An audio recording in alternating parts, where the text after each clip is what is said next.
ಮಹರ್ಷಿ ಅರವಿಂದರು ದಿವ್ಯ ಜೀವನದ ಪ್ರವರ್ತನಕಾರರು. ಅವರ ಮಹಾಗ್ರಂಥ ಲೈಫ್ ಡಿವೈನ್ನಲ್ಲಿ ದಿವ್ಯ ಜೀವನದ ಕುರಿತಾದಂತಹ ಒಂದು ಬುದ್ಧಿ ಸಮರ್ಪಕವಾದ ಪ್ರತಿಪಾದನೆ ನಮಗೆ ಕಂಡುಬರುತ್ತೆ. ಶ್ರೀ ಅರವಿಂದರ ಈ ಗ್ರಂಥದಲ್ಲಿ ಮರ್ತ್ಯದಲ್ಲಿ ಸ್ವರ್ಗ ಸಂಸ್ಥಾಪನೆ ಮಾಡಬೇಕಾದವರು,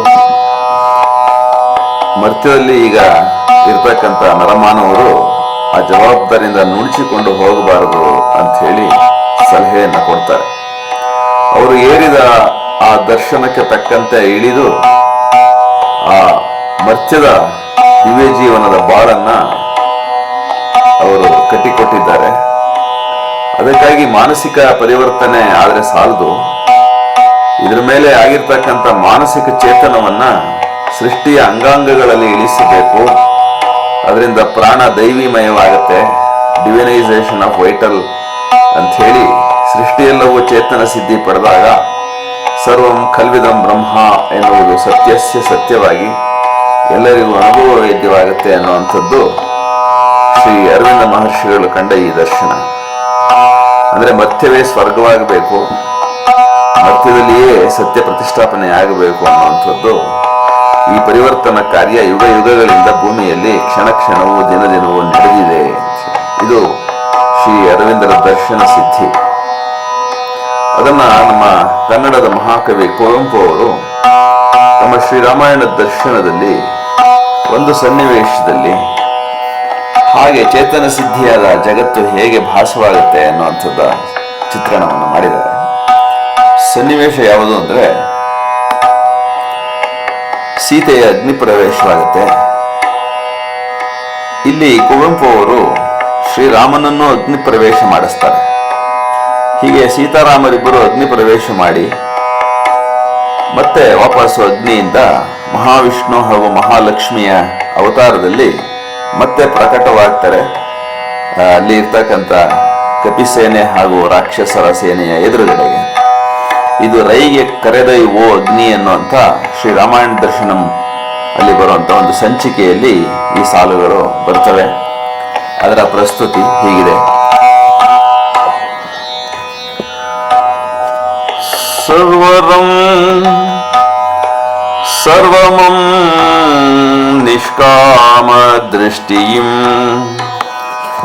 ವೀಕ್ಷಿಸುತ್ತೆ ಸೀತೆ ಮನದನ್ನ ನೆಡೆಗೈದು ಬಲಗೊಂಡು ದಿಂಡುರುಳಿದಳ್ ರಾಮನ ಪದತಲಕ್ಕೆ. ಗೌತಮ ಸತಿಯ ಶಾಪ ಕಿಲ್ಬಿಷ ವಿಮೋಚನಾ ಪೂಜ್ಯಂಗಳಂ ಹಿಡಿದು ಹಣೆ ಮದಪದಕ್ಕೆ ಹಣೆಯೊತ್ತಿ. ಸತಿಯ ಶಾಪ ಕಿಲ್ಮಿಷ ವಿಮೋಚನಾ ಪೂಜ್ಯ ಪಾದಂಗಳಂ ಪದಕ್ಕೆ ಹಣೆಯೊತ್ತಿ. ನಮಿಸಿದಳು ಸೀತೆ ರಾಮನ ಪದಗಳಿಗೆ. ಮೂಡಿದುದು ಶಾಂತಿ ಚಿಂತನಾತೀತ ಅತ್ಯಂತ ನಿರ್ವಚನೀಯ ಮೆನೆ ಶಾಂತಿ ಮೂಡಿದುದು ಮನಕ್ಕೆ. ಆ ನಿಸ್ಸಂಗಾಂತರಾತ್ಮೆ ರಾಜರ್ಷಿ ಜನಕ ಸುತೆ ಸೀತೆ ಕಂಡವರೆಲ್ಲ ಬೆರಗಾಗೆ ನಸುನಗುತೆ. ಪತಿಯ ಪೂಜೆಯಿಂದ ಅಗ್ನಿಗೈದು ಸನ್ನಿಧಿಗೆ ಚಿತೆಯಡೆಗೆ ನಡೆದಳು ಮಹಾಭಾಗೆ. ಓ ಅಗ್ನಿ ನೀಂ ಲೋಕ ಸಾಕ್ಷಿ ನಡೆನುಡಿಗಳಲ್ಲಿ ಬಗೆಯಲ್ಲಿ ರಾಘವೇಂದ್ರನ ನುಳಿದು ಚರಿಸಿರ್ತಡೆ ಎನ್ನ ಉಸೇರ್ ನನ್ನ ಆಹುತಿಗೊಳ್ಳು. ರಾಮಚಂದ್ರನ ನುಳಿದು ನನ್ನ ಉಸಿರು ಚರಿಸಿರ್ದೊಡೆ ನನ್ನ ಆಹುತಿಕೊಳ್ಳ್. ಆದಿತ್ಯಂ ಚಂದ್ರನುಂ ಸಂಧ್ಯೆಯುಂ ರಾತ್ರಿಯುಂ ಪೃಥುವೀಂ ಸಾಕ್ಷೀರೆ. ಪುರುಷ ಪುಂಗವನೆನ್ನ ಪತಿಪಾದ ಪದ್ಮದೊಳು ನಿತ್ಯಮುಂ ನೆಲೆಸಿರ್ಪೆ ನಾನಾದೊಡೆ. ಕಾಯ್ದುಕೊಳ್ಳ್ ಕಾಯ್ದುಕೊಳ್ಳ್ ಕಾಯ್ದುಕೊಳ್ಳ್ ಓ ಅನಿಲ ಸಖಾ. ನಿನ್ನ ಮಗಳ್ ಅವಳ ಪತಿಚರಣ ಸೇವಾರ್ಥ ಈ ನಿನ್ನ ಮಗಳನ್ ಕಾಯ್ದುಕೊಳ್ಳೆನುತೆ. ಮುಗಿದ ಕೈ ಮುಗಿದಂತೆ ತಪ್ತ ನವಹೇಮಾಭೆ ಸೀತೆ ಹೊಕ್ಕಳು ದಗದಗಿತ್ತು ತುಜ್ವಲ ಚಿತಾಗ್ನಿಯಂ. ಮಂಗಳಾಜ್ಯಾಹುತಿಯವೋಲ್ ಪೂಜ್ಯೆ ಓ ಓ ಓ ಹೋ ಎಂದು ಹರಿದು ಹಬ್ಬಿದುದು ರೋದನಂ ರೋದೋಂತಮಂ. ಇಕ್ಕೆಲದ ಸೇನೆಯಲಿ ನಿಷ್ಠುರಂ ಶಿಲಾಮೂರ್ತಿಯೇನೆ ನಿಷ್ಪಂದನಾಗಿ ನಿಂದು ಅನಿತುಮಂ ಸಾಕ್ಷಿಯೋಲ್ಲಿಟ್ಟಿಸುತ್ತಿದ್ದ ರಾಮಾನನಂ ತಾನಾಯ್ತು ದೀಪ್ಯಮಾನಂ. ಚಲಿಸಿದನೋ ಚಿತೆಗೆ ನೋಳ್ವರ ವಿಸ್ಮಯಂ ಚಿಂತೆಗೆ ತಿರುಗುವಂತೆ. ಓ ಓ ಓ ಎಂಬನಿ ತರಳೆ ತಾನ್ ರಾಮ ಪ್ರವೇಶಿಸಿದನ್ ಉಜ್ವಲಿಸುತ್ತಿದ್ದ ಅಗ್ನಿ ಮಧ್ಯೆ ಮರೆಯಾದನೈ. ಜಮದಗ್ನಿಜಾತನಂ ಜಯಿಸಿದ ರಾಮಂ ಹೇಳನ್ ಏನ್ ಮುನ್ನಡೆದುದಂ. ಸೇಂದ್ರಿಯಕ್ಕೆ ಅತೀಂದ್ರಿಯಂ ತನ್ನ ಹೆಬ್ಬಾಗಿಲಂ ತೆರೆದುದನೆ ಕೇಳ್ದುದು ಅನಿಬರಿಗೆ. ಅಸಂಖ್ಯೇಯ ಗೀರ್ವಾಣ ಕಂಠಸ್ವನಂ ಮೆರಸಿ ಅಂಬರವೇ ತುಂಬಿಯಾದ ಅಶರೀರ ವೀಣಾ ಸಹಸ್ರ ತಂತಿ ನಿಕ್ವಣಂ ತುಂಬಿದುದು. ಅಶರೀರ ವೀಣಾ ಸಹಸ್ರ ತಂತಿ ನಿಕ್ವಣಂ. ಮೂಗುವಟ್ಟಂತೆ ಮೌನದಿಂದ ಆಲಿಸಿತು ಕಪಿರಾಕ್ಷಸರ ನೆರವಿ. ದಿನ ದಿನದ ಪರಿಚಿತದ ಲೌಕಿಕ ಸ್ವರಂಗಳಂ ಕರ್ಣೇಂದ್ರಿಯಂ ತೊರೆದೋಲೆ ನಯನೇಂದ್ರಿಯಂ ತಾಂ ಕಂಡು ನನ್ನೆಗಂ ಕಾಣದಿರ್ದ ಅಚ್ಚರಿಯ ವರ್ಣಂಗಳಂ. ಅಚ್ಚರಿಯ ವರ್ಣಂಗಳಂ ಮೇಣ್ಮಣ್ ತನ್ನ ಜಾಡ್ಯವನುಳಿದು ಕಾಂತಿಮಯವಾಯಿತು. ವಿವಿಧ ಜ್ಯೋತಿಗಳು ಉಣ್ಮಿ ಮಿರುಗ ತೊಡಗಿದುವು ಕಲ್. ಮರ್ತ್ಯತೆಯನ್ ಉಳಿದುವೆನೆ ವರ್ಣಶಿಲ್ಪಿಯ ರುಚಿರ ಸೌಂದರ್ಯಗಳನಾಂತು. ಮರ್ತ್ಯತೆಯನುಳಿದುವೋ ಎನೆ ವರ್ಣಶಿಲ್ಪಿಯ ರುಚಿರ ಸೌಂದರ್ಯಗಳನಾಂತು. ತರುಗಳು ಸೂಸಿದುವು ಚಿನ್ಮಯ ಸುಗಂಧವಂ. ಲೌಕಿಕದ ನಿತ್ಯ ಸಾಧಾರಣತೆಯಂ ತ್ಯಜಿಸಿ ತೊಟ್ಟಳು ವಸುಂಧರೆ ಅಲೋಕ ಸಾಮಾನ್ಯಮಂ. ತೊಟ್ಟಳೋ ವಸುಂಧರೆ ಅಲೋಕ ಸಾಮಾನ್ಯಮಂ. ಸ್ವರ್ಗೀಯ ಕಾಂತಿ ಕೌಶೇಯಮಂ ತೊಟ್ಟಳೋ ವಸುಂಧರೆ. ವ್ಯೋಮಮಂ ತೀವಿರ್ದ ಪೊನ್ಮಂಜೇನೊಳೇನೋ ಕಾಂಚನದ ಕಾಂತಿಗಳು ಮಿಂಚಿದುವು. ಸಂಚರಿಪ ಸಂಚಲ ವಿಯಚ್ಚ ಚೇತನಾಕಾರಗಳವೋಲ್. ಶ್ರೀವಾಣಿಗಳು ಹಾಡಿದು ಮರ್ತ್ಯಮಲ್ಲದ ದಿವ್ಯ ಭಾಷೆಯೊಳು ಸ್ತೋತ್ರಂಗಳಂ. ಮಹತ್ಸಂದೋ ವಿಧಾನದಿಂ. ಓಂ ನಮೋ ಸಚ್ಚಿದಾನಂದನೆ. ಓಂ ನಮೋ ಸಚ್ಚಿತ್ ಆನಂದನೆ. ನಮೋ ನಮೋ. ಓಂ ನಮೋ ಸರ್ವಸ್ವತಂತ್ರನೇ. ನಮೋ ನಮೋ. ಆದಿಯಾದಿಯೇ ನಮೋ.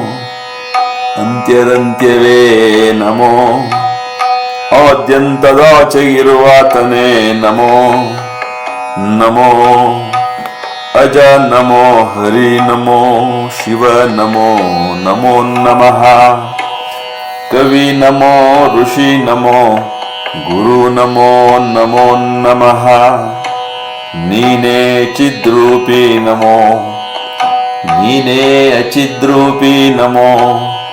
ಚಿದಚಿದಾತೀತ ಪರಬ್ರಹ್ಮವೇ ನಮೋ ನಮಃ.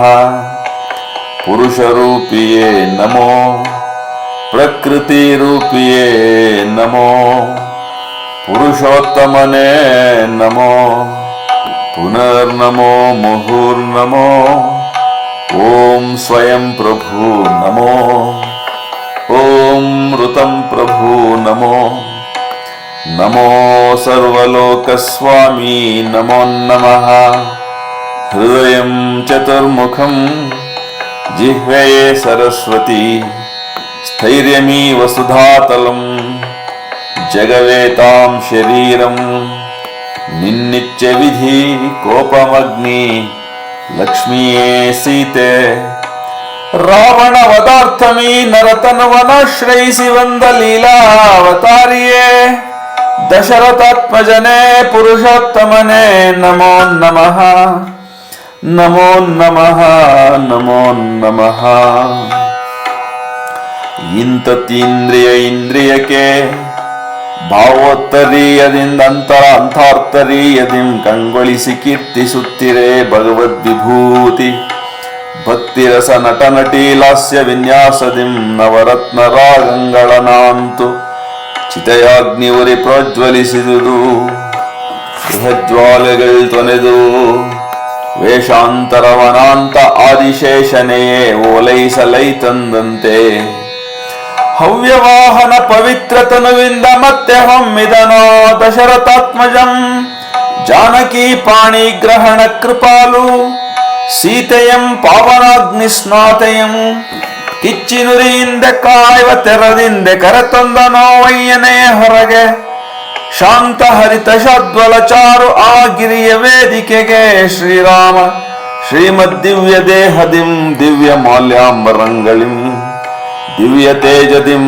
ಶೋಭಿಸುತ್ತಿರ್ದ ಸೀತಾ ಸಹಿತ ರಾಮನಂ ಕಂಡು ಹರ್ಷೋನ್ಮಾದ ಕದ್ದುದು ಕಪಿಧ್ವಜಿನಿ ಘೇ ಘೇ ಜಯಧ್ವನಿಗೈವ ರಾಕ್ಷಸಧ್ವಜಿನಿಯಂ ಪಯೋಧಿಯಪ್ಪುವೋರ್ ಪಾಥೋದಿಯೋಲ್ ಓಡಿ ಬಂದು ದಿಂಡುಗಡೆದಳು ರಾಮ ಪದತಲದಿ ಅನಲೇ ಮನ್ನಿಸೈ ಸ್ವಾಮಿ ದೇವಿಯಂ ನಿಂದಿಸಿದ ನಿನ್ನ ನೆನಿತೆನಿತೋ ನಾಂ ಬೈದನಯ್ಯ ಅಯ್ಯೋ ತನ್ನಂ ಪರೀಕ್ಷಿಸುವರಾರೋ ಎನ್ನುತ್ತೆ ಶಂಕಿಸಿದೆ ನಾ ನಿನ್ನ ತಂದೆ ನೀನೊಡ್ಡಿದೀಚಿತೆ ಲೋಕಪಾವಕ ಪವನ ಸಕನಿಂದ ಪೂಜ್ಯಯಂ ಪಾಲಿಸುವ ನೆವದಿ ನೀನುಂ ಪರೀಕ್ಷಿತನಳ ಲೋಕತೃಪ್ತಿಗೆ ಲೋಕ ಮರ್ಯಾದೆಗೊಳಗಾದೆ ಸರ್ವಲೋಕ ಪ್ರಭುವೆ ಲೋಕಗುರು ನೀದಿಟಂ ಎನ್ನುತ್ತೆ ಅಲ್ಲಿದ್ದವರೆಲ್ಲರೂ ತಮ ತಮಗೆ ಹೃದಯದಂತರ್ಬೋಧೆಯಾಂತು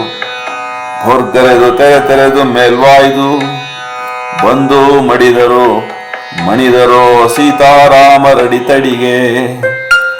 ಓಂ ನಮೋ ಸಚ್ಚಿದಾನಂದನೇ ನಮೋ ನಮಃ ಶ್ರೀರಾಮಲೀಲಾವತಾರತರು ನಮೋ ನಮಃ. ರಾವಣವಧಾರ್ಥಂ ನರತನುವನಾಶ್ರಯಿಸಿ ಬಂದ ಲೀಲಾವತಾರಿಯೇ ನಮೋ ನಮಃ ನಮೋ ನಮಃ ನಮೋ ನಮಃ. ಇಲ್ಲಿ ನರದೇಹವೇ ನಾನು ಎಂದು ಭಾವಿಸಿದ ಜೀವ ಅವಿದ್ಯೆಗೆ ವಶವಾಗಿದೆ.